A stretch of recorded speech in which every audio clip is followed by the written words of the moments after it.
And it is time to get started.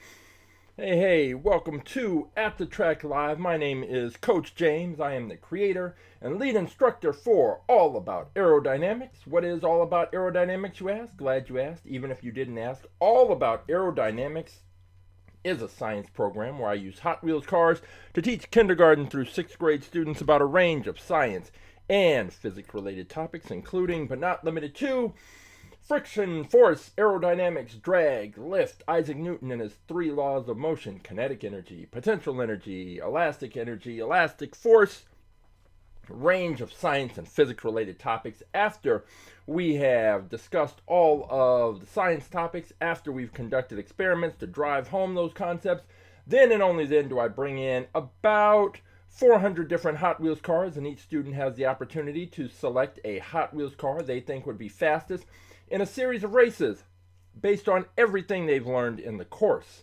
Then, after they've selected their cars, they examine their cars, they weigh their cars, they test the speed of their cars, they check the year the car was manufactured, they check what materials the car is made from. After they've done all of that, they enter the information into a spreadsheet, and then they set up a 1/64th scale quarter-mile drag strip and race the cars. We have a little tournament. They race the cars and they observe how their cars performed. Did their cars perform up to or below their expectations? And if they had the opportunity, would they select those cars again, or would they make a different choice based on everything they observed and learned? So in the end, we have fun with Hot Wheels cars, and we get to use, we have fun with Hot Wheels cars and we learn science, or we learn science and have fun with Hot Wheels cars. Either way, it is a great program. And if you would like more information about how to bring All About Aerodynamics to your school or your organization or your special event, then all you have to do is go to our website, aaAerodynamics.com, or you can go to our Instagram account, AA Aerodynamics, and all of the information that you need to contact me for more information about the program is in one of those 2 locations. And this is not All About Aerodynamics. This is All About Aerodynamics presents AtTheTrack.live. So what is AtTheTrack.live? AtTheTrack.live is where I have the opportunity to introduce new cars into the fleet of cars that I use with the students. Before I can bring cars for the students to use, I have to make sure that I know exactly which cars I have, and I have to have them arranged and cataloged so that after the students are done using them, I can put them back in the right place, have them ready to go for the next group. But I have more Hot Wheels cars in storage than I have in the fleet. Maybe it's about an equal number. But I go into the storage, pull out some Hot Wheels cars, crack those open, we take a look at those, do a little review, I take a picture, I shoot a little video, and then enter those cars into the spreadsheet, and then they're ready to go. But since we already have the cars, and since the track is already set up, we might as well take the cars to the track and have a little tournament, see which of the new cars is the fastest. But wait, there's more. Since it's at the track live, that means you have the opportunity to participate. All you have to do is go to AtTheTrack.live, and you have 3 options. One is the YouTube stream link, one is the Twitch stream link, which you don't need because you're already here. But the 3rd link is the most important link.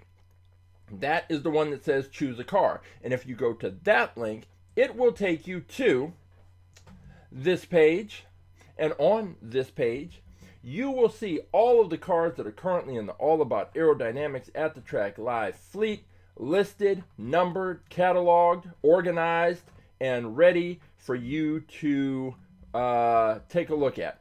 we have, at last count, we have 891 cars, actually 892 cars in our fleet that are cataloged. They are cataloged here and listed.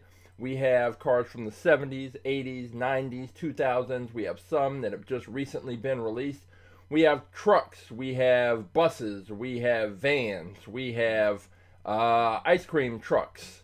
If this Quick Bite, there's a few different versions of this. It's the same thing, but sometimes it's a shaved ice truck. Sometimes it's a, I think there's one that's like hot wings. There's another one that's an ice cream truck. I think I have one down here. Right here, that is a milk and cookies truck. So I wouldn't suggest picking this, but if you want to pick the Quick Bite, then that is your option.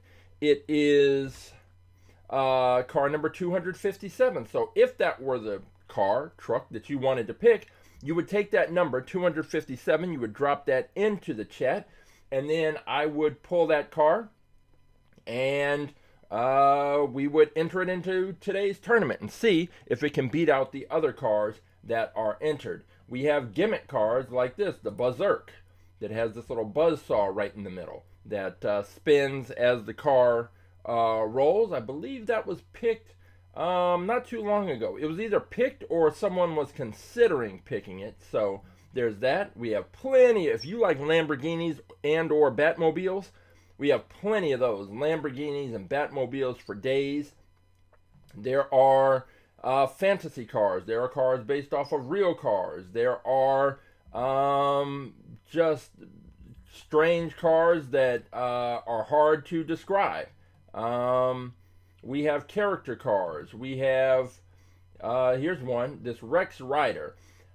This is one that may end up being picked to race today. On Wednesday, we have a program, Wind Tunnel Wednesday, and I believe Virgo picked this car to put in the wind tunnel. I don't know if that's the car that she will end up wanting to race today, but that is one of the types of cars that we have. We have cars, just every type of car. So if there is a particular Hot Wheels car that you know, let's say you are looking for a very specific car that you want to race, then instead of scrolling through all 891 cars, you can just send me a message or drop it in the name of the car in the chat, and I will look it up on the spreadsheet. And we have just any and every type of Hot Wheels car that you can think of. Cars like this, like the Shadow Jet 2. This one wasn't that fast, but I think it had more to do with the fact that I think this one doesn't have regular Hot Wheels wheels, and I think that hurt it. I have a few cars like that I think if they had the regular Hot Wheels wheels would be faster, but in some cases they just don't have the right setup. I've been trying to collect a lot of these cars from the 90s, because that's basically I collected cars as a kid, in the 80s, and then kind of fell off and stopped in the 90s.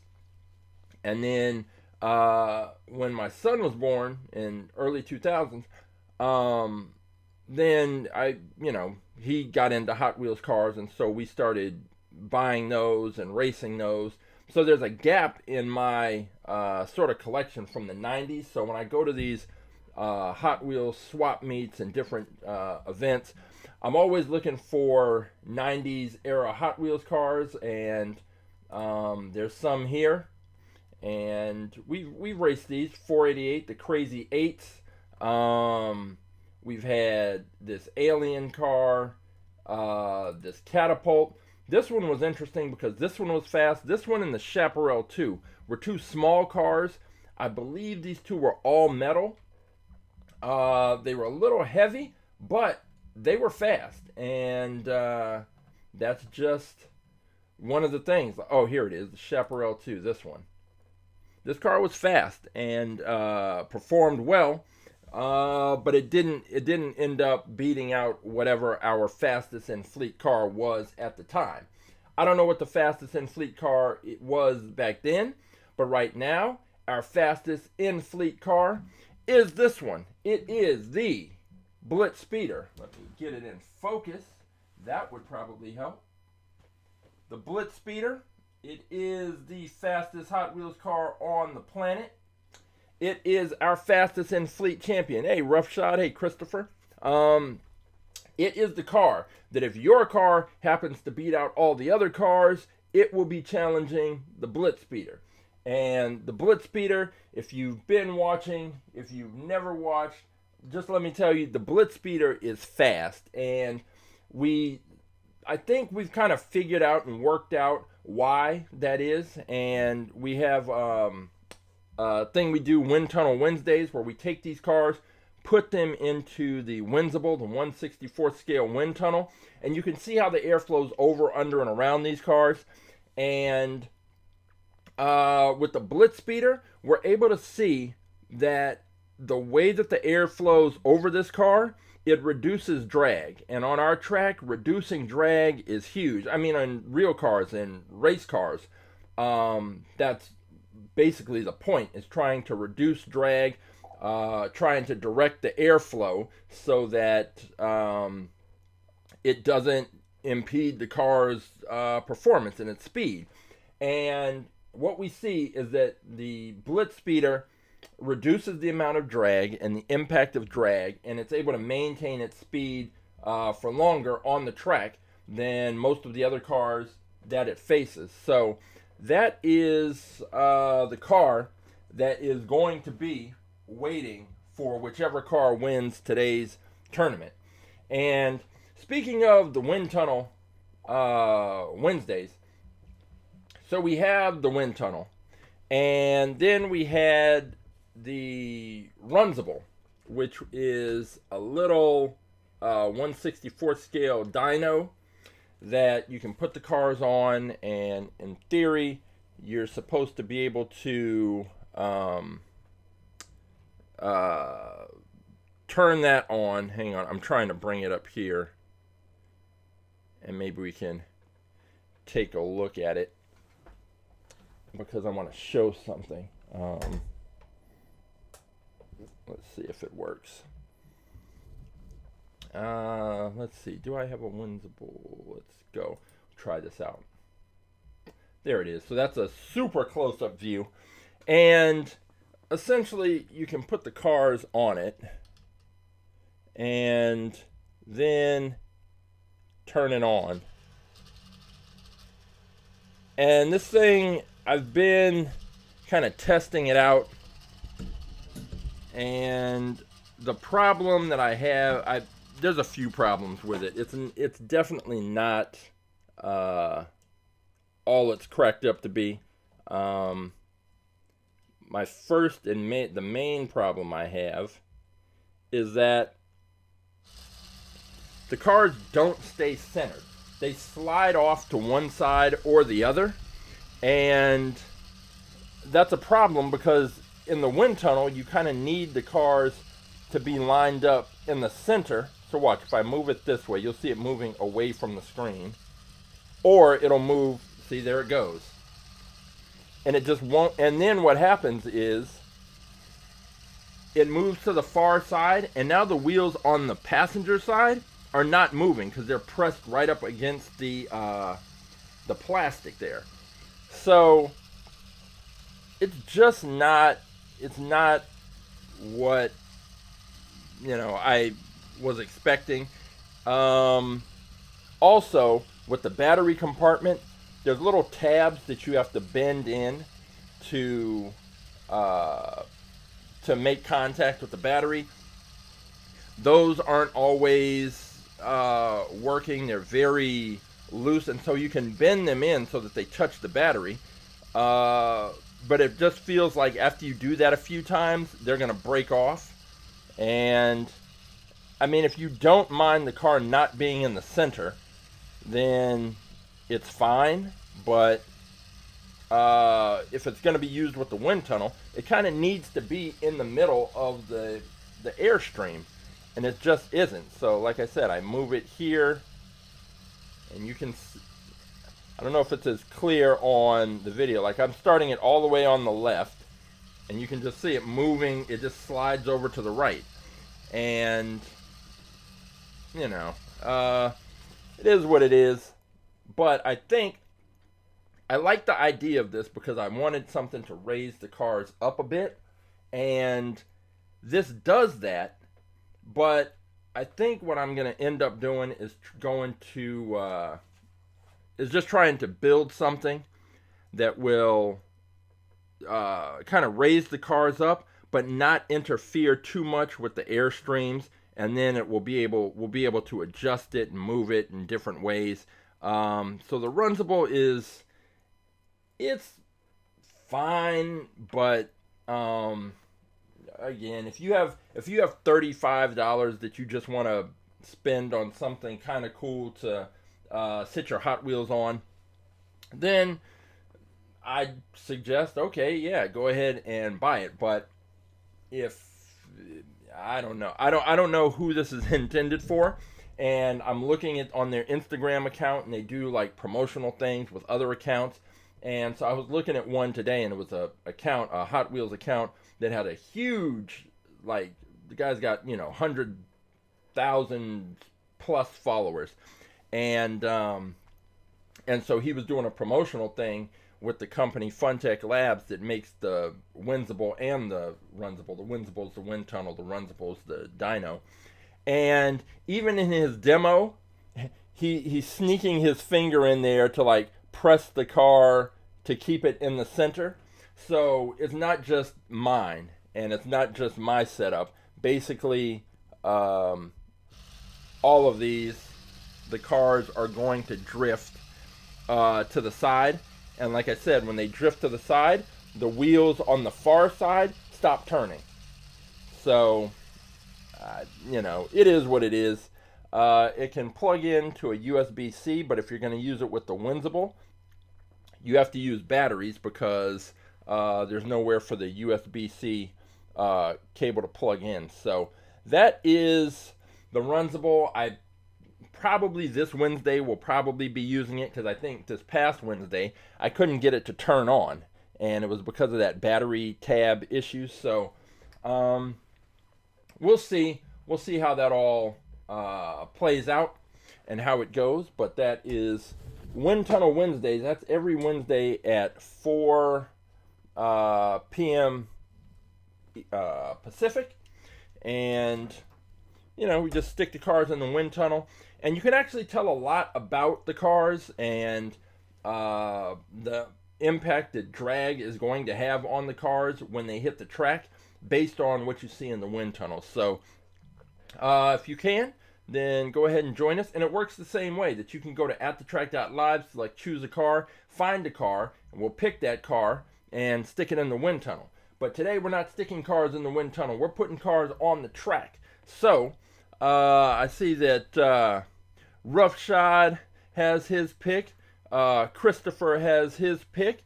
We have a couple of other cars that are waiting to see if they are going to be the ones to challenge the BlitzSpeeder for track supremacy and fastest in fleet title.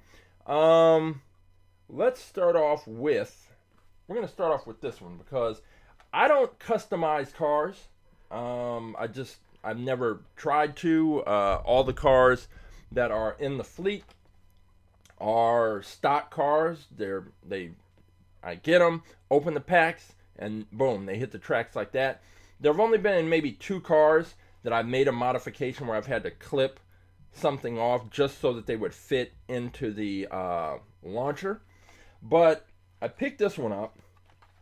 It's part of the fast food series or whatever. And it is this one, Buns of Steel. It is a little truck that's got a burger on the back and fries in the front. I didn't pick it up because I thought it would be fast. It was just a little cool car. What I do not like is the fact that, let me switch over to this other view, and then I'll be able to show it. No, not that one. This one. It's right here. Buns of Steel. They could have painted the burger. Like, come on. Like, I like the little concept, but come on, paint the burger. You just left the whole thing, bun, cheese, lettuce, tomatoes, pickles, all that, just this tan color. So, I didn't like that. I don't like that. So what I did was, I went on Amazon and I bought some acrylic paints. And this is way too much, so I'll end up giving this away. But I am going to try and use the acrylic paints, and I'm going to paint this burger because this just isn't right. It's like, just, come on, just finish the job. What are you doing? So I'm going to crack this open. It's going to go into the fleet, presuming it's wide enough to fit in the launcher.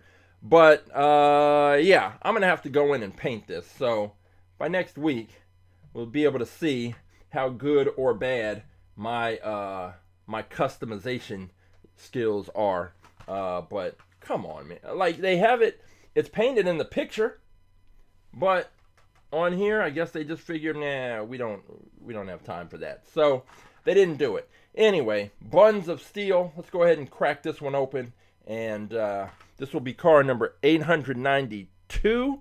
So we'll see. Yeah, we'll see how this all turns out. And the good news is that I see these quite a bit. They're not very popular, like in the grocery store. So I might have multiple opportunities. One of these might be just me trying to figure out how to paint them. But anyway, I'll get it right at some point. All right, Buns of Steel. As for the car itself, let's see how much it weighs. We know the BlitzSpeeder is 32.4 grams. The Buns of Steel is only 34 grams. That's interesting because I would have thought it would have weighed a little bit more. But turns out that is not the case. Let's switch over, take a look at it. It just looks crazy that they didn't paint it. Like, what? Like that big, it's like they took a cheeseburger, and just dipped it in caramel. That's no good. No good. So, yeah, I'm going to work that out, and let's see. Going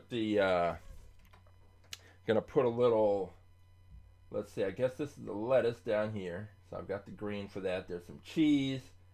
Something sticking out here. It's either a pickle or a tomato. And then I'm gonna have to do something with the buns. So, all right, yeah, that's a whole other thing. But as for this, I don't know. It's lighter than I expected, but I'm not expecting too much, just because of the size and the kind of aerodynamic profile of the thing. I'm going to go ahead and take the still picture first, because this phone that I'm using for this particular view, it has a tendency to overheat, and I haven't been able to figure out why that is.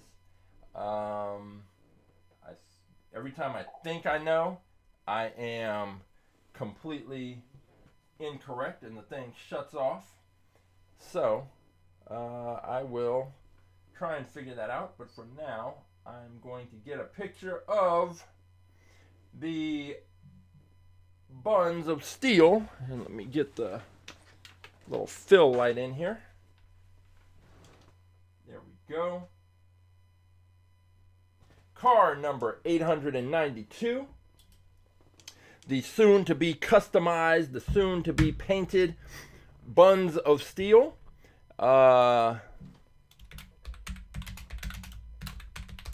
And far as the year it was manufactured, let's see, it is not on the bottom of the car. So I will be looking that up. What does it say here on the side? Do they actually have, let me see, I have a little magnifying glass here to kind of see what they're talking about as far as the prices. Burgers. Cheeseburger, they have listed at $2.90. They have the French fries. They have listed for $2.50 and a shake for $1.50. I don't know what kind of prices they've got, but that is that. Again, let me just check also to make sure this fits into the launcher. So it does. Fits in right there. So this will be car number 892 added to the fleet. 34 grams, the Buns of Steel. Hey, never ending. Hey, Caitlin. Okay, better start writing some of these down. We've got Roughshod. He's got a pick, so never ending. His pick is 327. Caitlin's pick is 230. Christopher's pick is where was it? 311. And Roughshod's pick is 242. So we will be checking those out. Let's go ahead and take a quick look and see which let's go ahead and see which those are. So let's go first to 230. Car number 230 is the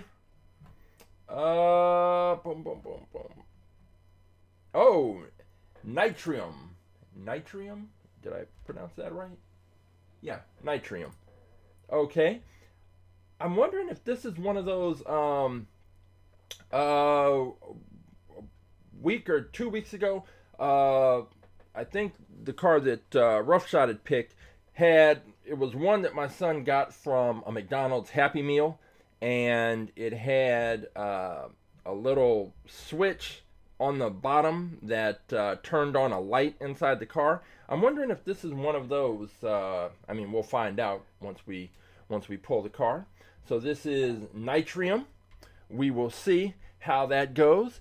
Let's take a look at car number 242 that Roughshod is going with. The Vendetta.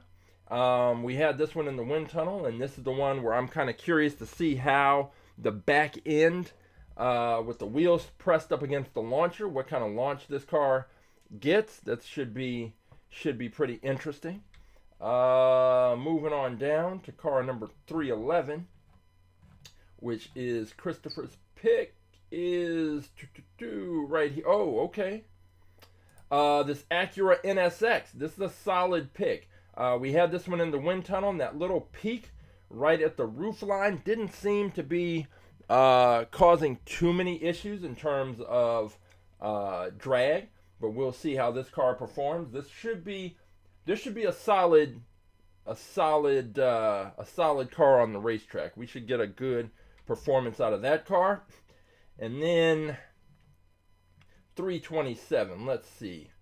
Oh, the Power Rocket, never ending, is coming with the. He always has the. I think he had the Fast Fortress, the Invader, and now the Power Rocket. This is a more conventional than those other two, but still, it's another of those fantasy cars that it's hard to kind of predict how it's going to perform on the track because it's got such an odd, kind of unique shape and look to it, and different openings and places where the air could flow. Could the air get trapped? Who knows? But this is going to be an interesting pick. So we've got the Power Rocket, and we also have a few other cars that are going to be introduced. Where did let me just put this down so I go and pick it up. This is the Power Rocket. And yeah, okay. We have a solid lineup. Plus, we have the cars that I am going to be introducing. I have, where is it? This one. Another ID car that I found when I was going through storage, and found a car that I had picked up at one of the swap meets.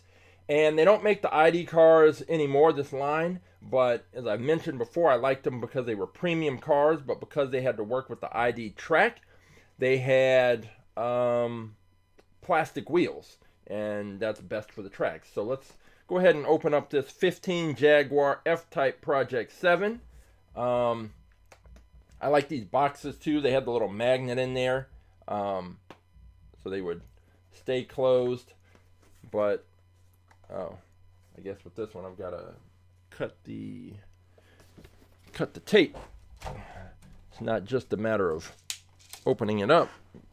Got to crack this tape off of here. And all right, there we go. Slide it out of the box. They also had little stats that I think those had more to do with the app and these little stats than anything to do with the actual car.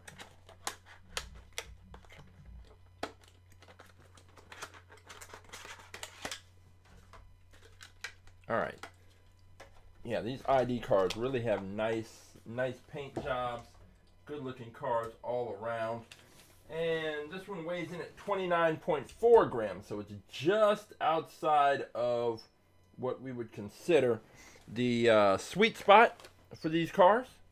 So let's go ahead and take a look at this one. And this one, so this is going to be interesting because it's small and it's light.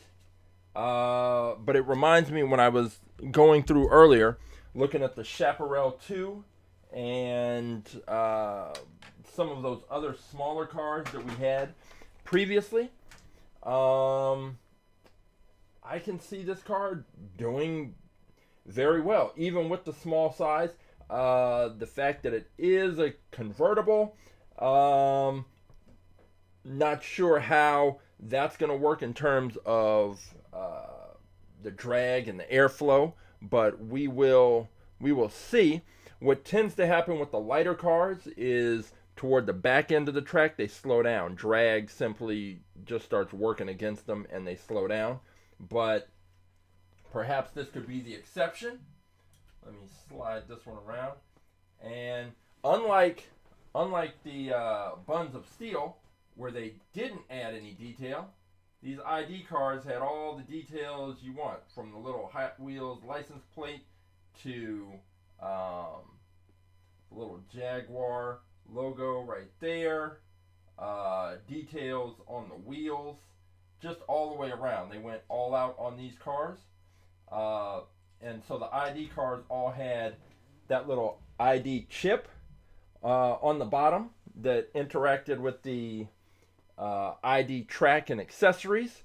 And yeah, this is definitely a premium car. It's a metal body on a plastic base, really nice paint job there. So let's go ahead, and even the details on the headlights.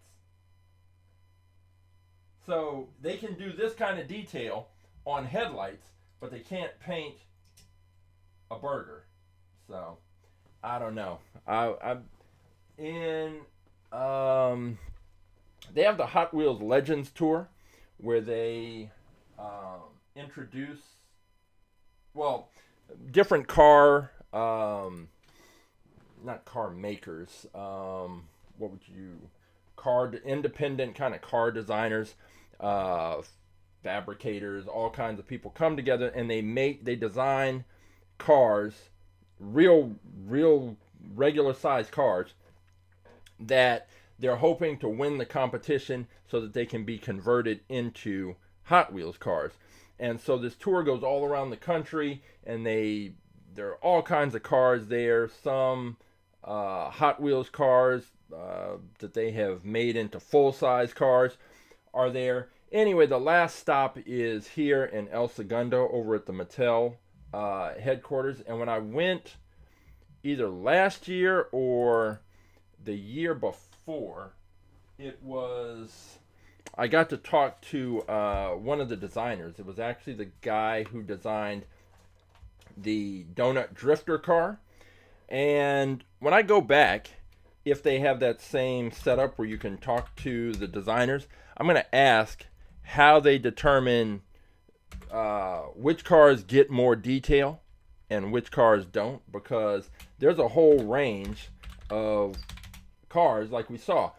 This one, well, this is one of their more premium cars, but even with the mainline cars, you'll see differences with some cars having much more detail on them than others, and that burger just being unpainted, the cheese being brown, the lettuce being brown, the pickles and the tomatoes all being brown, unacceptable. So hopefully I can get some answers to those questions. I think that doesn't happen it doesn't get here until October, but it may be in your area, and I think they do it internationally as well, so they have it listed on their site. All right, so we've got the 2015 Jaguar F-Type Project 7.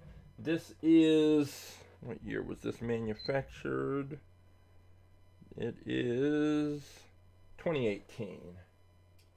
That's just another extra piece of data that I put into the spreadsheet, just so that I can keep track.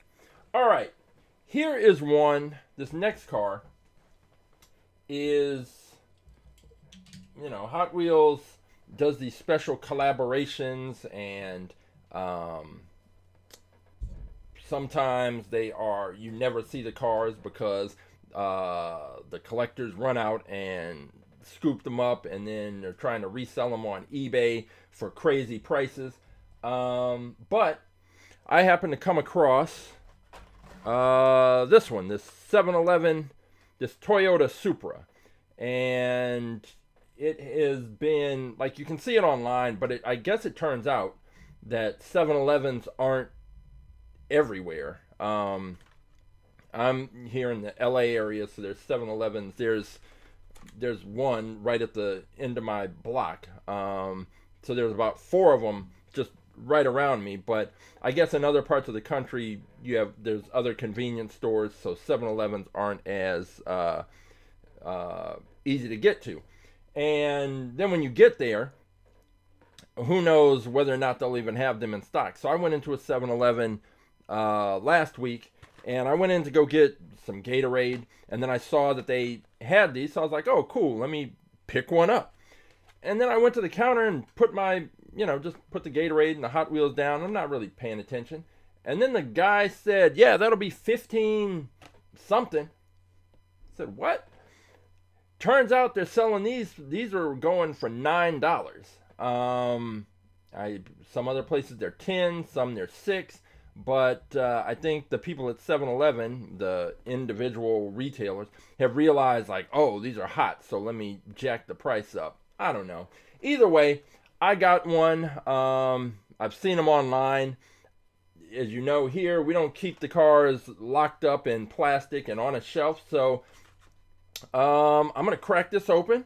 We're going to check it out, and then it is going to be hitting the track. So this is the 7-Eleven Toyota Supra, and let's see what it looks like up close.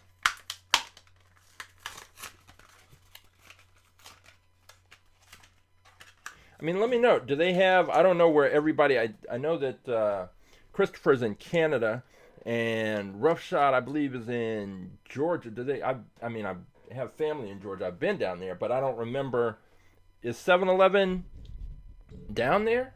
I mean, it's one of those things like I haven't thought about and haven't looked for, but I don't know. Do you guys have 7-Eleven in your area? Weighs in at 35.2 grams. And this is a good looking car. It's got the 7-Eleven colors, the green, orange, the darker orange, and the white. The details on the headlights.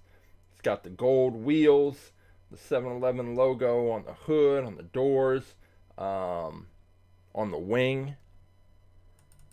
Toyota Supra. I'll put 7-Eleven. And yeah, I see the Toyota logo in the back. They've even got the license plate with some words on there. What does it say? Where car? That's what it says on the license plate. Let me see if I can get this into focus. Where car? I don't necessarily know. Maybe that's some kind of Hot Wheels inside thing that I'm just not aware of, but okay. Where car? Let me go ahead and get the still picture for this one. And I think with this one, because I'm going to be posting it, I think I'm going to go ahead and risk the camera overheating and try to get that. I'm going to try and get a video, which we'll see how that works out. All right, got the still picture. And now, I don't know what the odds are, what the over-under is about whether or not this camera is going to overheat, but we are going to find out right now. Oh, wrong way.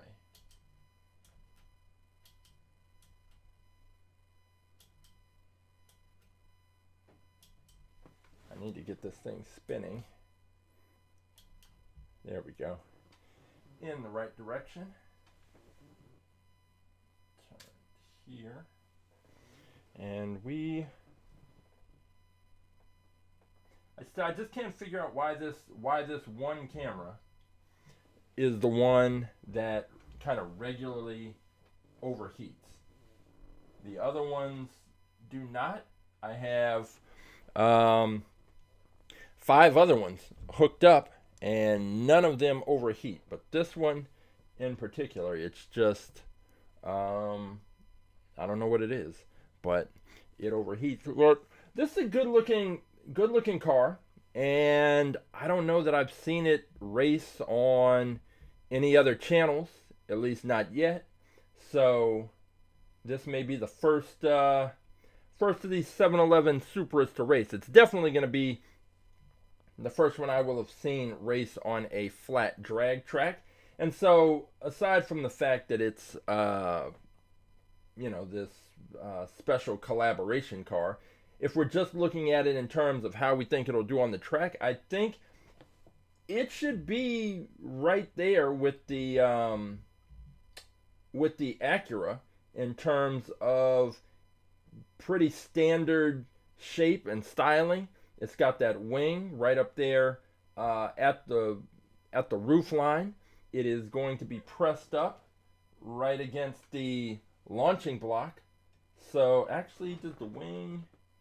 No, I think on this one, I think the bumper is sticking out a little bit more than the wing. So what we'll probably get is that bumper area will actually be pressed up against the wing. Got the little tailpipes, but those aren't sticking out.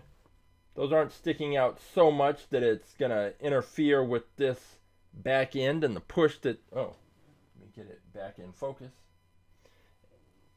it's going to interfere with the push this car is going to get.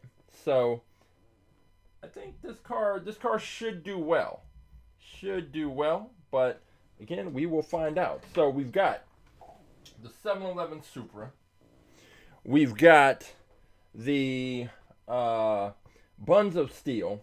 We've got the 15 Jaguar F-Type Project 7. And then we have a Beyblader. We have car number 366. We're going to take a look and see what that car is right now. Let's go ahead and take a look. 366. 366 is going to be the... Oh wait, 366 is this. If this is that drift car, okay, the Charger drift car. I don't know where this one is. Let me see. Is it here? I was just looking for this one today because where this one should have been in the catalog, I found, or in the fleet and in the cases, I found this. Oh, well, you can't see it. I found this car. I'll show you. This one was in the place, in the slot, that that Charger should have been. And for some reason, this car is not even listed. So this one shouldn't have been there anyway. So I'm a little confused about where that particular car is. And I don't know, I forget how it came up, but let me see. Yeah, the Zotic. So let's see. I'm still, let's see. So 366, yeah, should be the Dodge Charger Drift. And so the Zotic, which is this car, is not even, it's not even listed. I don't even have it listed in the fleet. So it's strange. So I think what we'll do, I'll find that Dodge, that Charger drift car. I think it comes in one of those 5-packs. I think that's where I've seen it. Maybe, well, no, it wouldn't have been in the Batman 5-pack, but I know I've seen it somewhere. So I just have to look around here because obviously since I took that picture, I have it. Yeah, 366 is where it should be. But so I guess Beyblade, if you don't mind, then we'll substitute in the Zotic unless you have a different pick. And then I'll find that drift car. It's around. It's definitely around here. I don't know what happened, but we'll see. This, however, put it like this: we'll enter this car. We might as well enter this car into the fleet. So I don't know why it's not. How could this have happened? But here we go. What we'll do is we are now going to introduce this car into the fleet. This is going to be car number 895. This is the Zotic. And let me go ahead and get the still picture for our newest car into the fleet. And I actually think this car should do really well on the track. We talked about it on Wednesday when we were looking at this one. Okay, I guess that's how it came up, is that I was trying to find that Dodge drift car on Wednesday to put into the wind tunnel, and when I went and looked in the case, I came across this one. So we put this one in the wind tunnel, and then I don't know what happened to that Dodge drift car. Now, my only concern, which I talked about on Wednesday, is right here in the front of the car. Is this area. These little openings here, are those going to trap the air in and slow this car down? And you can kind of see there that they go in just a little bit. And what's going to happen? We know that the air is going to hit right there, but is this going to act more like a parachute and kind of slow the car down? It's kind of the difference between this car and, let's say, a Lamborghini or a Ferrari, is that the front ends they come down to more. On a Lamborghini, that front end comes to more of a point right here. And so this one, with this kind of flat face, I don't know what's going to happen when that air hits there. Is that going to work to slow this car down? And it may really just make the difference in a close race, but we're going to find out. Otherwise, I think this car should do pretty well. So the Zotic, which was found lurking in the spot that was reserved for the Dodge Charger drift car, is now into the fleet. It's car number 895. So we have a nice little group here. Let me check the manufacturing year, 2002. And we are just about ready to go. Okay. Christopher is saying that he has the Dodge Charger Drift in a different livery. The fire department. Yeah. I'm pretty sure that's one, like, even if it turns out for some weird reason I can't find it, that's one that I see frequently there's a grocery store here that has a big wall of Hot Wheels, but it's a lot of the same cars from a few years ago, so I'm sure I'll be able to pick one up. But we've got the Zotic, we've got the Jaguar, we've got the Buns of Steel, we've got the 711 Supra, and we have a bunch of picks here. So I think what I'll do, if I don't have, well, I picked up this one. This Aston Martin DB4 GT High Speed Edition, because I liked it and I thought I didn't have it. Turns out we have one in the fleet, so this is going to end up being a prize car for one of the students. With that said, I think we have a good mix. So what I'm going to do is I'm going to go and pull all of these cars, and we will take a look at them, and then we will hit the track. So once I pull your cars, we'll be ready to go. So I'm going to put up the little bathroom break music, and it should only take me a couple of minutes to grab these, and I will be right back.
so let's see. I have pulled these cars, and so Caitlin's the Nitrium. I was right. It is the car, one of those Happy Meal cars that had the little switch on the bottom, and the lights on the inside do not turn on, but I can see it looks like there might be two little batteries in there. And so I suppose in theory I could take this, well, I don't know how I would get it apart. I was gonna say I could take it apart and replace the batteries and get the lights to come on, but is it worth it? I don't think so. Alright, so this car weighs in at 35 grams, so it is still in that sweet spot of the weight, and when we talk about that, we are usually talking about cars that weigh between 32 and 36 grams, and this car comes in at 35. It is very sleek. It's I had to kind of take a close look at it to tell which was the front end and which was the back. This is the back end that we're looking at here, and I think that it's another of these fantasy cars where it's just gonna be hard to predict. I don't see any problems with this car. I don't see anything that is suggesting to me that the airflow is going to be interrupted, that this car is going to have any big major issues. I put it like that. I wouldn't be surprised if this car is in the finals. I also wouldn't be surprised if this car is beaten. It's just it's a tough one to call just based on the appearance. So we'll see what happens with this car. The Nitrium with the little head. I'll show you on the bottom. This is what it's got, that little switch. And then you can see there it says like McDonald's Corp on there in the bottom. But anyway, it used to be you flip that switch and you can kind of see in the back end right about there, there's like two little batteries in there. Kind of see those, but there's no, I don't have a way to get that purple cover off, so that will just be a mystery. All right, let's take a look at the Vendetta Roughshods pick. It weighs in at 36.7 grams, so just outside of the sweet spot. As we mentioned a few times when this was in the wind tunnel, I'm just curious to see what kind of launch this is going to get, because the launching block is going to be pressed up right against these wheels, which I don't know how that's going to impact it. When will the wheels start rolling? This one's going to be tough. It could, I think if it gets a good launch, which is always the first part of the whole racing situation, getting a good launch. You just want to get a good solid push out of the launching blocks, and you don't want your car drifting to one side or the other. If it goes too far to the right, it's going to hit one side of the track, and then it's going to bounce back and forth. That friction is going to slow the car down. So getting a good launch is important. Cars that can stay straight. But we'll see with this one. This is going to be kind of interesting to see. Now, as far as the shape, it's definitely got this kind of like more bullet inspired shape. So I don't think that the drag is going to be an issue. I think it's just going to be a matter of, does this car get a good solid push out of the launching block? And if so, you know, I think that this might be a surprise. This might be a surprise. All right, what else do we have? We have, we already took a look at the Zotic. Let's take a look at Christopher's, this Acura NSX. This is That's just a solid car. This is, I don't, there's no problem. I don't have any problem with this. We were looking in the wind tunnel at whether or not this little piece here, how that would affect the performance. We couldn't really see, I didn't see anything in the wind tunnel that suggested this was going to be a problem. But just like with the Zotic, we don't know if that's going to make a difference in a really close race. Because when you're talking about a car like the BlitzSpeeder that doesn't have, or the Nitrium for that matter, that doesn't have anything impeding the airflow, will one little thing does, like, maybe this slows down the car just a fraction, but maybe the race is that close that that little fraction matters. I don't know. We'll see how it goes. But otherwise, I think this car should do pretty well. Let me double check the weight. Yeah, it's coming in at 33.4 grams, so it's perfectly weighted to be right in that range that we want. It's got the wing, the back end kind of flat, right at about the roof line. So everything that we're kind of looking for in terms of cars to do well on the track, this one has it. So I would fully kind of expect this car to make it to the finals. So we'll see. We'll see if that is ultimately the case. And then let's see, we've got Never Ending with the unconventional picks, which I like. His comes in at 35.9 grams, so 0.1 grams away from the top end of the sweet spot. And here we go, this Halloween edition of the Power Rocket. And it is going to this has a very Batmobile-y type of look and feel. There are so many different openings here in the front. The air can flow right through. This whole area where this rocket is not sealed up, so the air can pass through this opening, through the back, through here. There's openings at the top, in the back, and that is on, real cars, what they're designed to do. I was just watching on Instagram, this guy was doing a review of a new Porsche,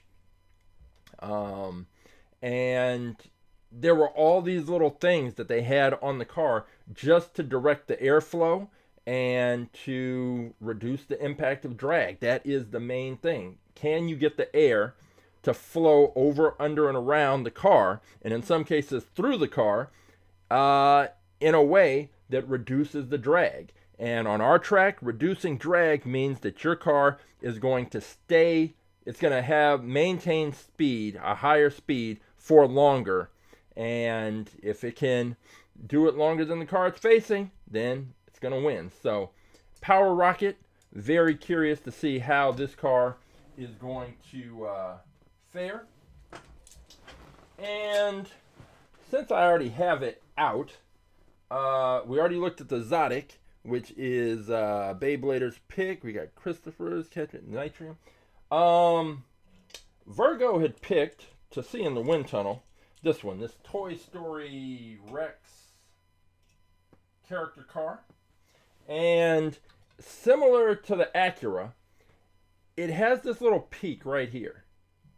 And I'm curious to know how that peak, it's hard to be able to tell specifically, but that peak, will it impact this car's performance? I think the bigger issue for this car is going to be the tail.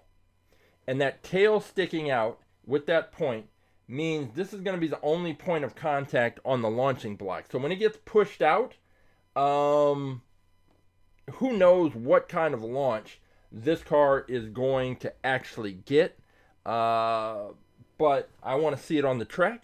And so it is going to be in the tournament as well. So we have a full lineup. We've got the Zotic, we've got the Rex car, we've got the Acura, we've got the Vendetta, we've got the Power Rocket, we've got the Nitrium. We've got the Buns of Steel, we've got the Jaguar F-Type Project 7, and we have the 7-Eleven Toyota Supra. So we have a full tournament. We're going to have a full little afternoon of racing these cars and finding out which car is going to be in the top position, which car is going to be taking on the BlitzSpeeder for fastest in fleet track supremacy. So before we hit the track, I just want to remind everyone this is what you are going to be seeing. Our 3-camera track view. The cars are going to start at the top of the screen on the left in the launcher. I'm going to give a countdown, 3, 2, 1, race. I'm going to hit the switch. The cars are going to fire out of the launcher. They're going to come from top to bottom. They're going to pass out of the bottom of the screen on the left, and they will show up at the top of the screen in the middle. They will come from top to bottom, passing out of the bottom of the screen in the middle, showing up at the top of the screen on the right. Our finish line view. They will come from top to bottom, crossing the finish line. The winning car will be indicated with a solid red light. A solid red light indicates the winning car. The losing car will be indicated with a flashing red light. The cars will switch lanes after each race, and we will race them until we have the first car to win 2 races. That car will move on in the tournament. If a car crashes and leaves the track, then we throw out the results of that race and simply restart it, run it back.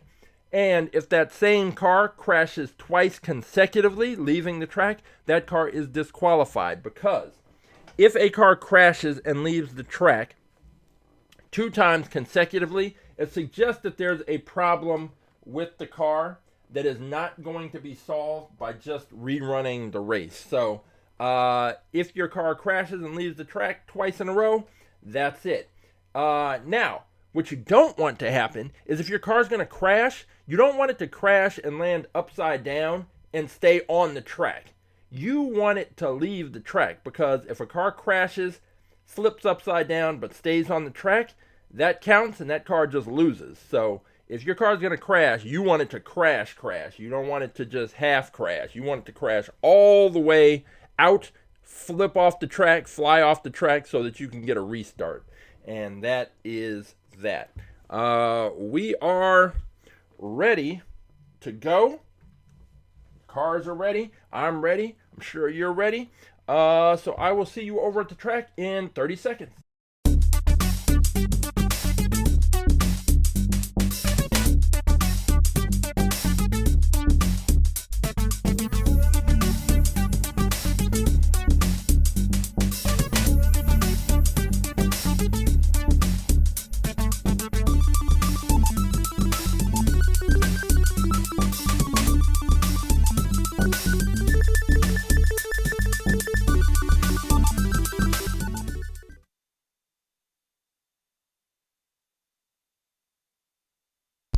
All right, let me just double check the audio. 1, 2, yep, we're good. All right, so we've got a lot of cars to race, and I like that we have just such a wild kind of mix of cars, which is due in large part to the picks that you all have made. And so let's see, we have these cars lined up. We've got the 7-Eleven Supra, the Zotic, which somehow found its way into the fleet through a kind of weird way, but nevertheless it's here now. So we have plenty of interesting combinations of races and things that we can do. So let's go ahead. Let's go with, right off the back, we're going to go with Buns of Steel. This is the version of this car before I get a chance to paint it, and I'm sure this is going to require the taller acrylic cover, and even then, that might not be enough. It is not. So, this is going to be interesting. So this Buns of Steel car cannot use any acrylic cover. We're going to race it against the Toy Story Rex car. So that was Virgo's pick. And these cars are, this is going to be interesting. because usually, almost always, these cars need some type of covering in order to make it down the track and not fly off, because there's so much force that this launcher is generating. So we can't do that. So what I'm going to do is take this acrylic strip, put it over the top of the Rex car, and I'll try and hold that in place to keep the Rex car on the track. But I have a feeling that we're going to see a double crash, and if we do, I also didn't check to see if the Buns of Steel will be able to clear the tripod. Excuse me, be able to clear the tripods a little further down the track. Let me move this part, this leg over just a hair. All right. This is going to be interesting. I'm expecting a double crash. If we don't get a double crash, I will be surprised. So, race one, we've got the Buns of Steel in lane 1. We've got the Rex Toy Story car in lane 2. Race 1, here we go.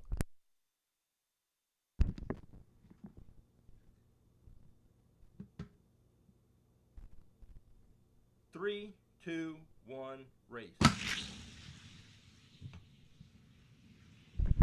Hey, no problems for either car, but the Buns of Steel did get destroyed, and maybe it would have performed better had someone actually taken time to actually paint the burger and the cheese and the lettuce and the pickles and the tomatoes. But I will take care of that problem in the days to come.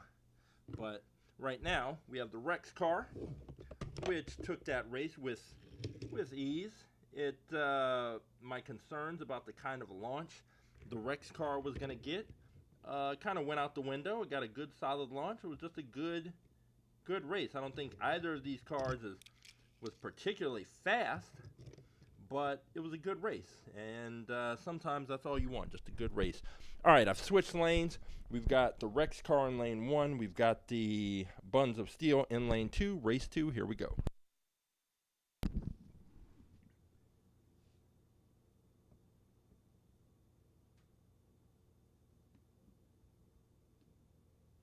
Three, two, one, race. Oh, Buns of Steel made it a little closer, but the Rex car pulled it out, so we will not have to worry about any kind of weird uncovered racing happening. We have the Rex car moving on. Got a good solid launch. I'm surprised. I really thought that car would bounce around a lot more than it did. All right, next up, let's go with the we're going to go with the car with all the hype the last week or so, the Toyota Supra, the 711 edition. We'll put that up against the Zotic.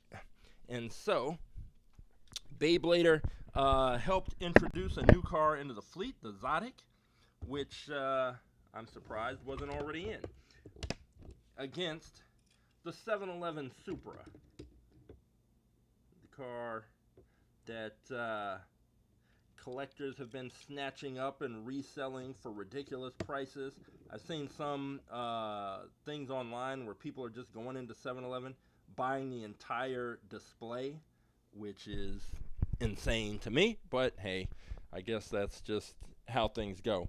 We've got the 711 Supra in lane 1. We've got the Zotic in lane 2. Race 1, here we go.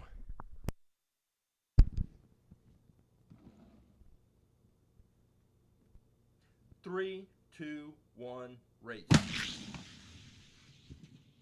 It was a good close race, and the Zotic took it. The 711 Supra had a little bit of a wobble shortly, like right after it came out of the launching block.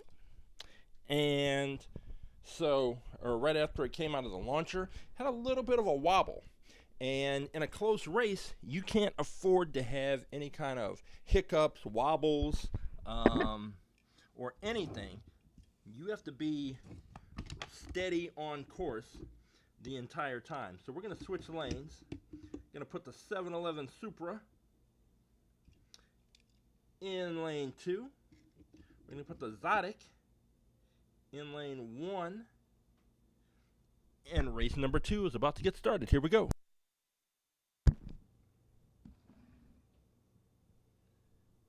Three, two, one, race. We're going to a third race, everybody. The Supra took that one and took it with ease. So now I'm wondering, as we go back and we switch lanes for the third race, the question is that we'll have answered is, did the Supra lose the first race because it got that kind of wobble out of the launching block? And therefore, if the Supra gets a solid launch, is it going to be the faster of the two cars? That's what we're going to find out right here, because now the Supra is back in lane 1.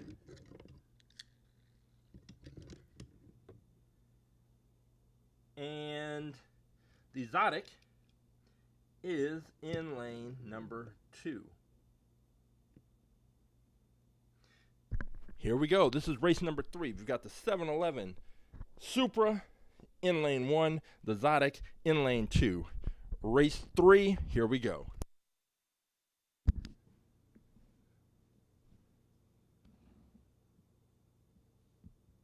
Three, two, one, race. The Zotic takes it. The 711 Supra, with all its hype, with all its exaggerated prices, with all of the hoarding that is going on, it is out of the package and it is out of the tournament, because the Zotic has beaten it 2 out of 3 races. So this car will go into the loser bin, sitting there with the Buns of Steel with its unpainted burgers and cheese. And the Zotic will join the Rex car right up front. Next up, let's go with the... Let's go with...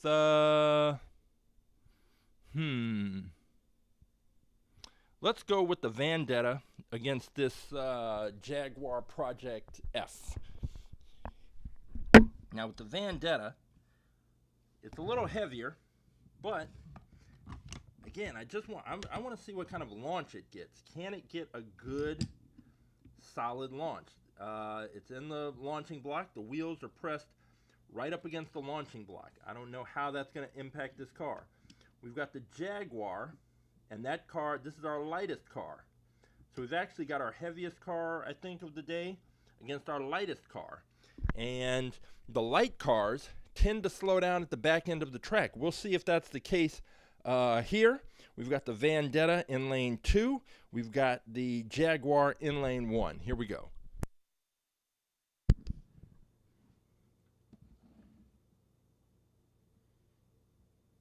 Three, two, one, race.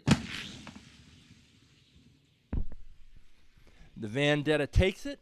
I can't really say that the Jaguar slowed down like lighter cars tend to do at the back end of the track, because it was never in the lead. The Vendetta had the lead, held the lead, kept the lead for the entire race, and that is just how it went and what we saw. So we are going to switch lanes and see if the Jaguar can make up any of that difference in that distance that it lost by, because that was a pretty solid beating that the Jaguar just took. So we have switched lanes. We've got the Vendetta, roughshods pick. In lane 1, we have the Jaguar F-Type or Project F-Type something in lane 2. And this is race 2. Here we go.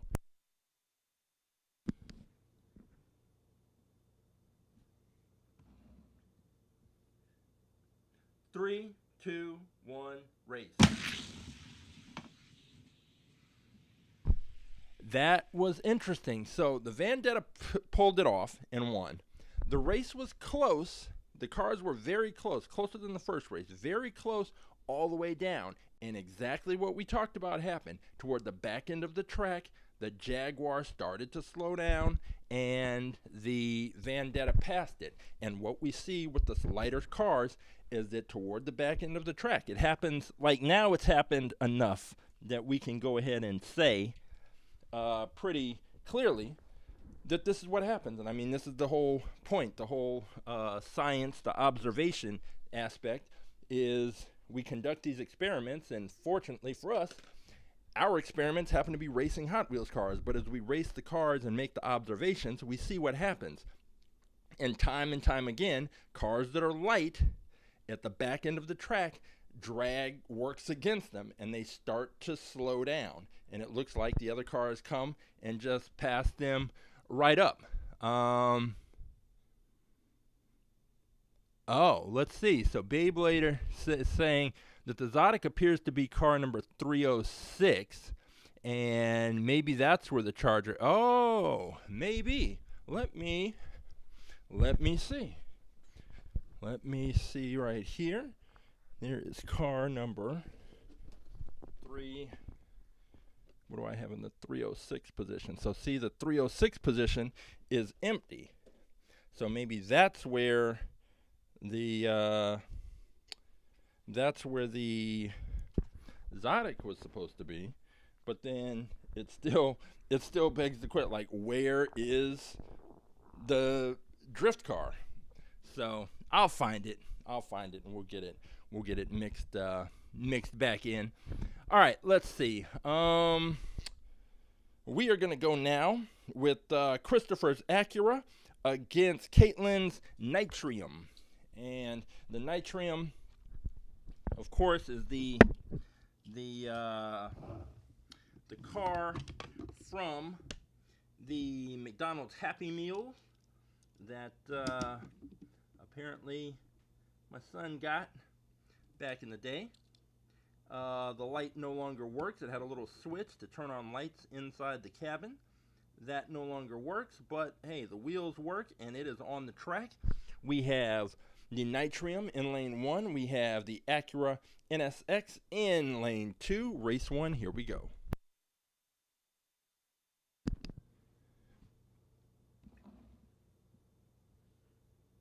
Three, two, one, race. Woo! Wow. So the Acura blew the doors off of the Nitrium to the point that, let me look at the Nitrium and make sure all the wheels are working, because that was just an obliteration. I can't. Yeah, all the wheels work.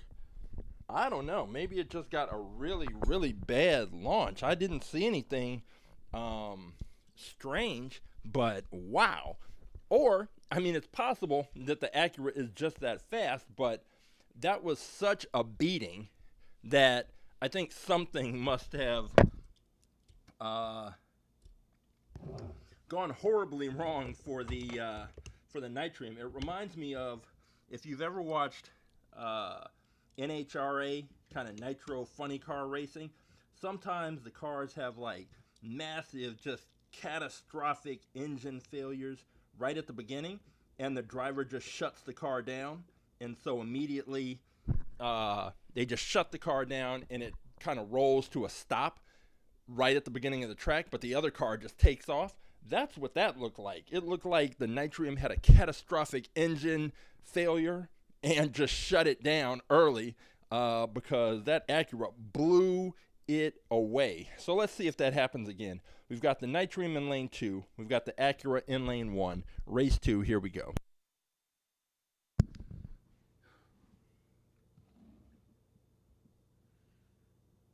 Three, two, one, race. I'm kind of leaning towards the Acura's that fast, because the Acura was moving in that race. Nitrium didn't have a shot. The Nitrium did better than it did in the first race, but not nearly well enough to handle that Acura. That Acura was quick. We may be having, looking at one of our finalists right there. All right, now we have the Power Rocket. We've got Never Ending's Power Rocket, which is, again, it gives me kind of Batmobile vibes, but just because of the style and shape of it, it's hard to tell what we're going to get. But we're going to go Power Rocket versus Zotic in this next race, and we will see how this all shakes out. The Power Rocket is going to be lined up in lane 2. It is pressed right up against the launching block very nicely. It really does have a Batmobile kind of look and feel to it. And the Zotic, which apparently is car number 306, and is part of the mystery of what happened to the Dodge Charger drift car, is lined up in lane number 1. So we've got the Zotic in lane 1. We've got the Power Rocket in lane 2. Race 1, here we go.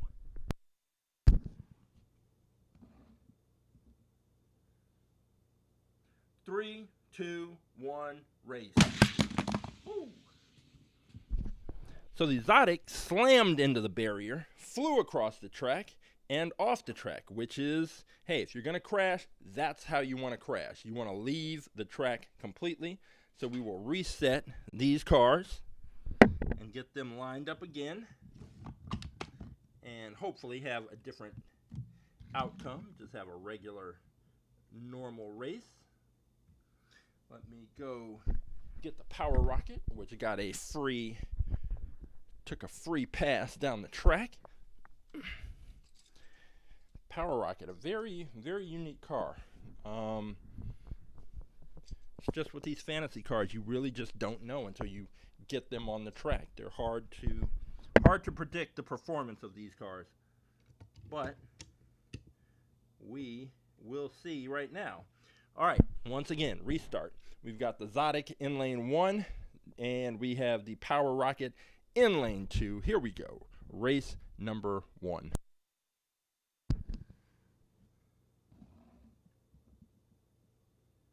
Three, two, one, race. So in that one, the Power Rocket the cars were close. Power Rocket was holding a lead until it got around the back end of the track. And then it looked like it started to slow down. And that is what we see when drag comes into play. And one car looked to be slowing down, and it looked like the Zotic sped up. We know that the car didn't speed up, but instead, the other car just slowed down a little bit more. And that means that the Zotic is now up 1-0 and is looking to make it a clean sweep, but we're going to see. The Zotic is now in lane number 2. We have the Power Rocket in lane 1. Race number 2. Here we go.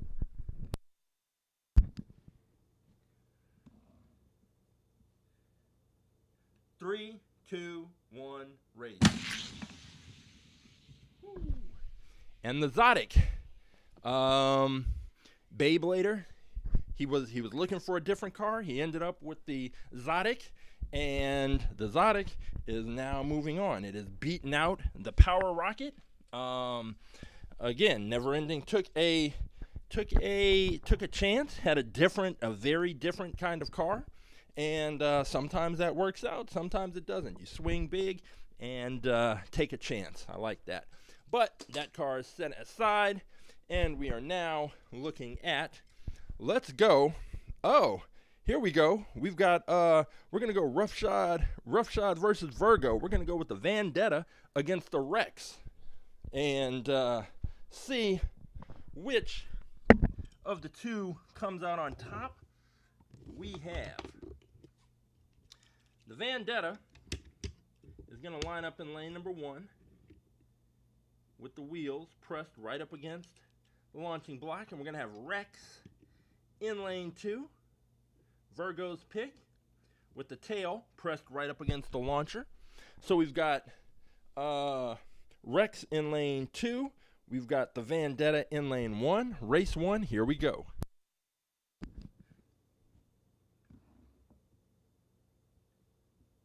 Three, two, one, race. Woo! Virgo's Rex takes it. The Vendetta got beaten by, I mean, just a huge margin. So we're gonna have to see if maybe it got some kind of weird launch. Again, I'm not sure how the cars are affected with the launcher pressed right up against the wheels, but that race was not close. We're gonna switch lanes. We're gonna put the Rex car in lane 1. We're gonna put the Vendetta in lane 2, and we're gonna see. Is it gonna be roughshod? Is it gonna be Virgo coming out of this on top? So let's see. We've got the Rex car in lane 1, the Vendetta in lane 2, race 2, here we go.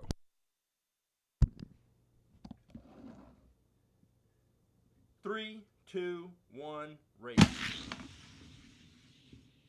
Ooh.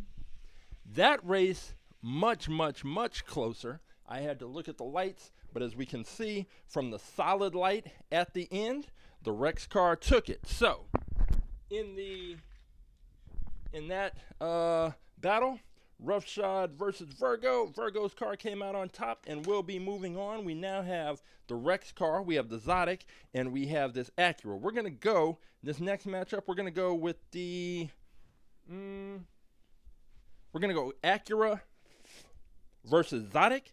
So Christopher versus Babe later, and we're going to see which car is going to face Rex in the finals. Now, in that last matchup, that Acura was fast. I mean, fast. And we're going to see if it can keep that up. If it can, then we may be looking at a serious challenger for our fastest in fleet. But we've got a little ways to go. A few more races before we get there. We have the Acura NSX in lane 1. We have the Zotic in lane 2. Race number 1, here we go.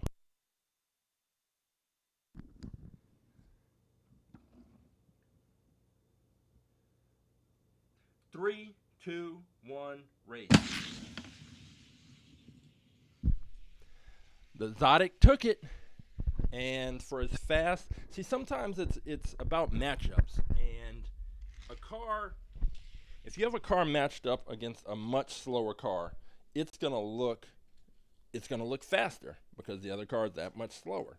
So the Acura looked insanely fast in its last matchup, but here against the Zotic took that with ease. So let's go ahead and switch up lanes. Put the Zotic in lane 1. The Acura is going to be in lane 2, and let's see if the Acura can force a third and final race. Acura lane 2, Zotic lane 1, race 2, here we go.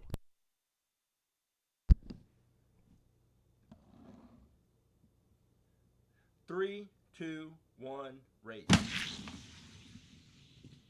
Oh, the Acura's not going down without a fight. Acura came back, won that by a significant margin. So now it's really coming down to this third race. And which of these cars is going to get the best launch, stay straight on the track, and finish this out to move on to the finals. It was a good, solid race. The Acura is in lane 1. The Zotic is now in lane 2. It is race number 3. Here we go. Zotic lane 2, Acura lane 1. Here we go.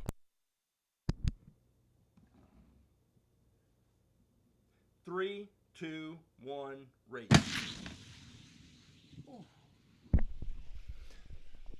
The Zotic pulled it out and is moving on. We are going to have a green on green final. We're going to have this Rex car versus the Zotic, and the winner will get the opportunity to take on the BlitzSpeeder for the fastest in fleet crown. The Zotic, it's interesting, especially if it goes on to win. It's funny because it was not expected to race. Like, this wasn't the car that was originally supposed to be racing. It was supposed to be the Dodge Drift car, but the Dodge Drift car has come up missing, and in its place, the Zotic. So now we've got the Zotic in lane 1, we've got the Rex car in lane 2, and let me adjust this Rex car because it's just got this little point from the tail, and I'm trying to make sure that stays pressed up against the launching block and we don't have any issues. But now the Zotic doesn't want to stay in place. Got to get these cars, they have to be pressed right up against the launching block because otherwise the launching block doesn't push them out, it punches them out. And I think Roughshod mentioned that with the Vendetta, is the car getting pushed out or is it getting punched out? And I'll kind of go into some more details about that when we go back into the garage. But right now, we've got the Rex car in lane 2, the Zotic in lane 1, race 1. Here we go. This is the finals.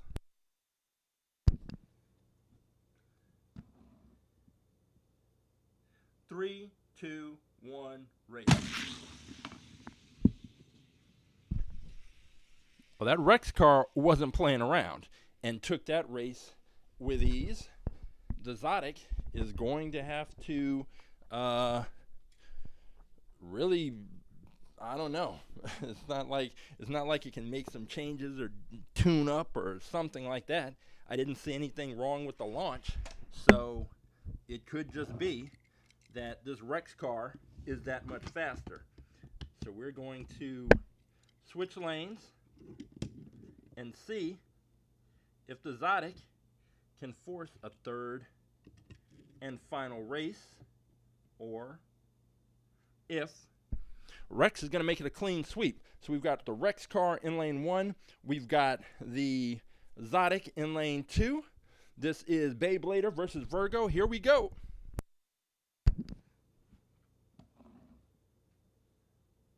Three, two, one, race.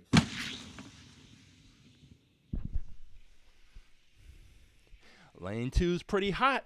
The Zotic comes back, takes the race, and now we are going to have a third and final race to determine which of these two cars is going to move on to face the BlitzSpeeder.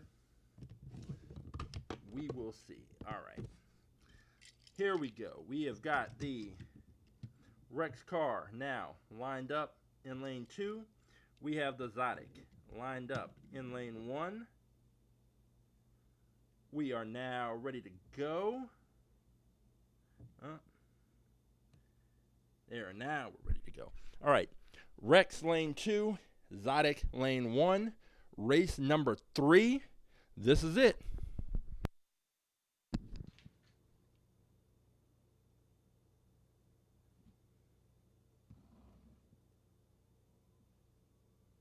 Three, two, one, race.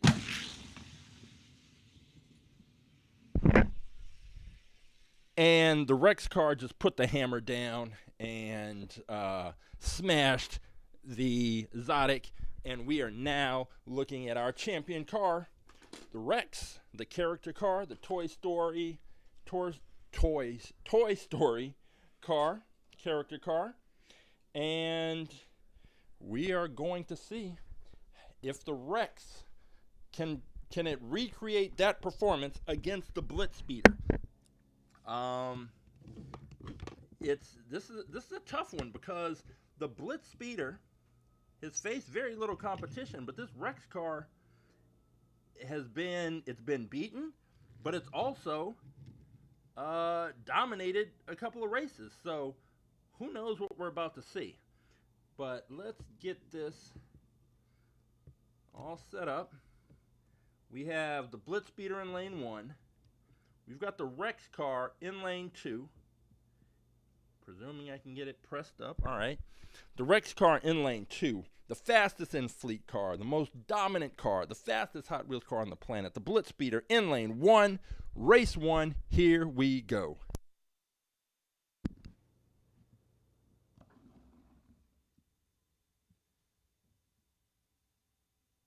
Three, two, one, race.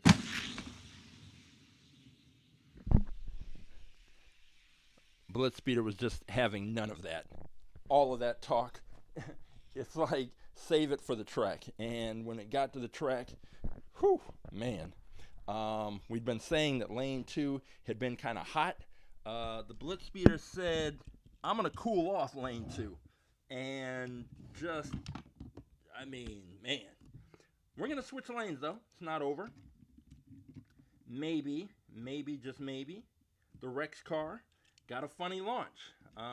It's possible, especially with this pointed back end. So we're switching lanes. We're going to see if the Rex car can pull off what seems like the impossible and take 2 races in a row from the BlitzSpeeder. We've got the Rex car in lane 1. We've got the BlitzSpeeder in lane 2. Race number 2. Here we go.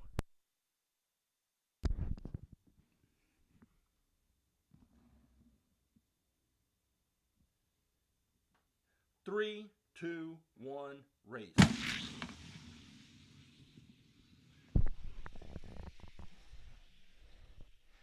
The BlitzSpeeder, y'all. Here it is. The BlitzSpeeder takes the race, and that is that. The BlitzSpeeder remains the fastest in fleet champion. I'm going to gather up these cars, head back in the garage. We're going to take a look at the winners, the losers, what's up next, and I will be right there in just a minute.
There are a few things that you can count on, as they say, death taxes, and the BlitzSpeeder absolutely dominating the competition.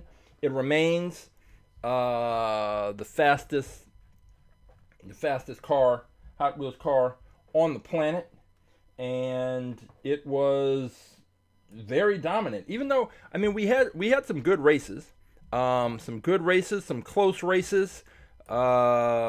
We had some interesting matchups.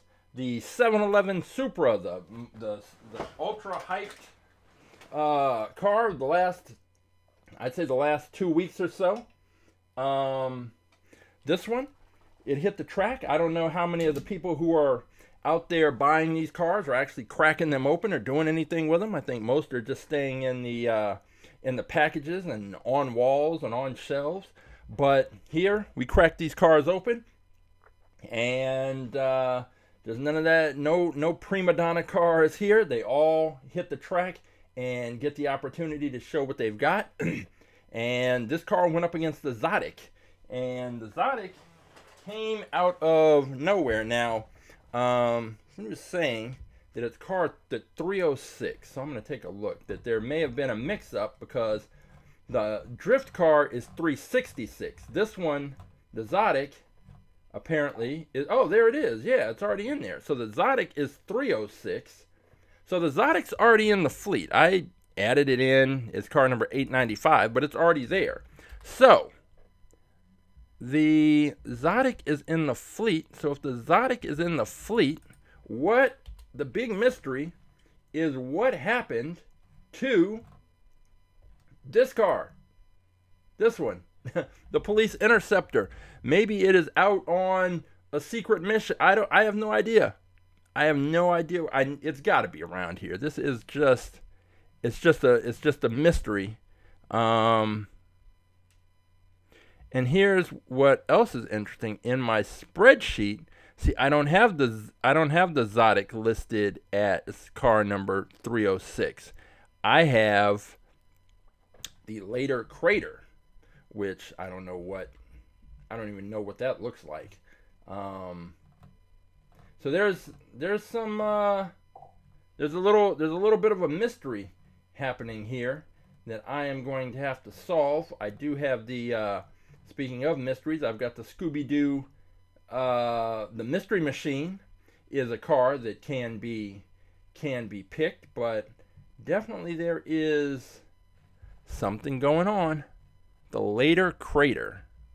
I don't even know what. I have no idea what that is. But I'll get to the bottom of this, and we'll get all these things, these problems and these issues sorted out at some point. And let's see. And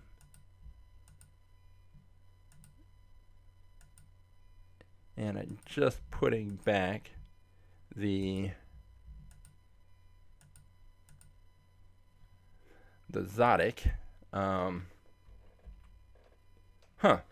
Okay. Just a little weird quirk. Gotta find that car. Alright, so the Zotic is already in, but the Zotic did a pretty solid job. Pretty solid. Good work until it came up against the Rex car. And here we go. This is the Toy Story Rex car that I was concerned about the kind of launch it was going to get just because of that pointed back end. And that really kind of caused an issue because I thought it was going to cause an issue. Turns out this car was pretty fast. But going up against the BlitzSpeeder, it's just different levels. And the BlitzSpeeder handled its business and is going on once again to remain our fastest in fleet car. But there are always other cars and other competitors lurking around the corner. And so now let's see. I see that there's already some picks that people are looking at. So let's go ahead and see. Roughshod is talking about number 74, the Scorpedo. Interesting. If I'm not mistaken, that one has a weird kind of tail thing in the back. We've got Never Ending looking at car number 591. We'll take a look and see what that is. Christopher is, let's see, locking on 420 and the Bugatti. So he's gonna make a decision between car number 420 and car number 486. Let's go ahead and take a look at what some of these cars are. Let's go ahead. What's the first number? 74, the Scorpedo. If this is the one I'm thinking about, okay, this is interesting. Okay, so Roughshod's going with this one. This is going to be interesting just immediately. I'm looking at that back end and thinking about how that's going to press up. So it looks like the top part of that tail where it bends may be the part that touches, or we could have a situation where the back wheels are touching the launcher. But if I'm looking in the reflection there, and if you look just under the back wheel, it looks like there's a little piece of metal. So I think there is a bumper that sticks out in the back. If that's the case, then that part will probably be pressed up against the launching block, and therefore this should get a decent launch. Now, what happens after that is anybody's guess, because this is another wild fantasy design that we really won't be able to know much until after we've seen it race and see what it does. So we've got the Scorpedo that we're going to be looking at. Let's slide on down to car 420. Yeah, it looks like it has the faster than ever wheels. I don't know if those are just painted that way or if it actually is. With the faster than ever wheels, those cars, the axle is nickel plated and it creates less friction, which allows the wheels to spin more freely. And when you reduce friction, that's another of the forces. When you reduce friction, then your car is able to maintain higher speed for a longer amount of time. Let's go down to 420. This is one that Christopher is considering. 420 right here. The Nissan. Okay. Pretty solid car. I don't know that, I don't see anything about it that I'd say is wrong with it. I don't see anything I'd see about it that makes me think this is going to be the car to take out some of the top tier cars. Let's see, 486 is 486. The Bugatti Bolide, and this car. Now this one, it raced a while back, but I don't remember exactly how it did. I do remember that when I picked this up, I hadn't seen any of them around, but after that, I saw a few. And I meant to pick up a different one because I didn't like, you can see right there how the paint's all kind of scuffed up right around the door area. But the paint job isn't going to affect how it performs on the track. So if Christopher decides to go with this car, then I think that is a very solid pick. And it's actually, yeah, I like that. I like that one in the track. And then last but not last, 591. Let's see which one that is that Never Ending's considering. Oh, the Solar Reflex. Now this is a solid pick because this was one of our fastest in fleet cars for a while. I forget which car ended up beating this one, but this is a great pick. And one of the things you notice is right at the top, there's no windshield, which kind of makes you wonder where the driver sits, but whatever.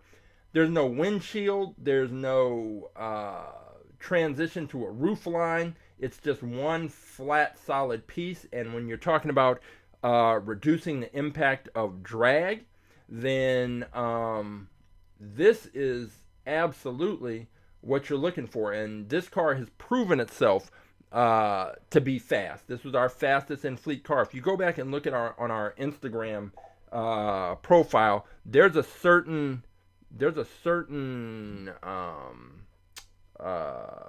promotional thing that post that I made when this car was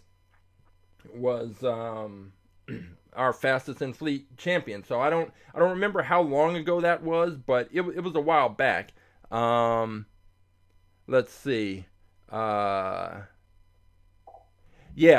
and so this car, as Roughshod points out, basically when we started At The Track Live, we started around 4 something, and so that means 400 something.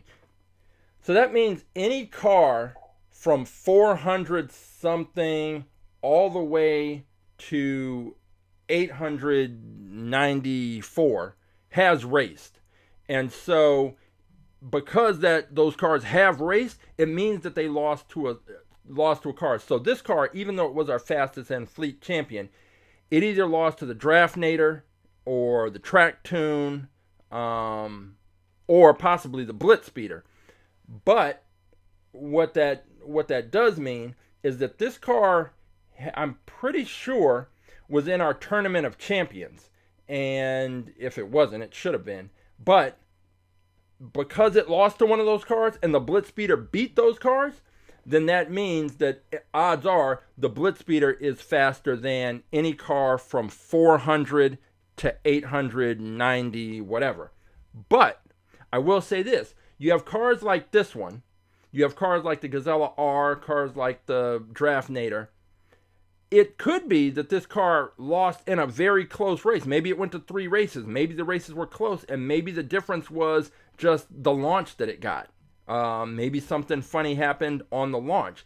So even though this car has been beaten by some other car, we know it's fast. We know that just from the look of it, from the profile, this is the kind of car that can do well on the track and has done well on the track. And I think if you stick with this car, I'm pretty certain this car will be in the finals against the BlitzSpeeder, just because I know it's fast, and it would take a special car to beat this one out. So I wouldn't necessarily be quick to reconsider swapping out this car, because it's fast, and I think if you go with it, I think it'll make it to the finals, and it should have a shot against the BlitzSpeeder. It should have a shot, I think. But yeah, it is true that some car at some point beat this car, because it's already been in the mix. So that's just something to consider. But we'll see. If you stick with this car, I am going to be curious to see how it performs, because we do have to remember, after all, that the BlitzSpeeder lost. The BlitzSpeeder lost to the Gazella R. I don't know. I still don't know how. I still don't know why. But it lost to the Gazella R. And so the thinking is that, since it already lost, then it should lose again. But when we brought the BlitzSpeeder back, it beat the Gazella R, and it's been destroying cars ever since. So maybe this solar reflex, maybe it can do a similar thing. We'll see if you decide to stick with that car. So there's lots of, already, we're still a week away, and we already have some interesting questions and matchups that we have to consider. So, yeah, I'm looking forward to, as always, more races. And now this thing there we go. Seeing what we have next, that Toyota Supra just ended up being regular. It's a cool looking car. Is it worth $8 or $9? I don't know. I guess it's worth whatever people are willing to pay for it. But nothing special on the track. The Zotic took it out. We do have a mystery. Hopefully I'll get to the bottom of that sometime this week, about what happened to the drift car. And now we've got another mystery about this later crater. So it's a lot of things I need to go through and check and double check the cars and the spreadsheet and all of that. But I'll get that out of the way. What's important is we had fun racing some Hot Wheels cars, had some good races, and we will be back here next week with even more. And on Wednesday, Wind Tunnel Wednesday, I'm probably going to get this Runsible running. I'm going to look and start trying to work out how to make something that serves a similar purpose, but is not as unreliable as the Runsible. So some things coming up. But anyway, on Wednesday, when we take a look at the cars, you can get a good idea about the amount of drag that these cars are going to be facing, and that directly relates to what we see on the track. So Wind Tunnel Wednesdays at 4 p.m. Pacific on YouTube, Twitch, and Instagram, because we've got a vertical format, so it works out. And next Saturday, we will be back here at the Track Live, racing more Hot Wheels, reviewing more Hot Wheels, and of course, our science program all about aerodynamics. If you want more information about that, just go to our website, aaerodynamics.com, or visit us on Instagram, aaerodynamics, and you can get all the information about the program you need. So, until next time, I am Coach James for At the Track Live, for Wind Tunnel Wednesday, and for All About Aerodynamics. And until next time, I will see you at the races.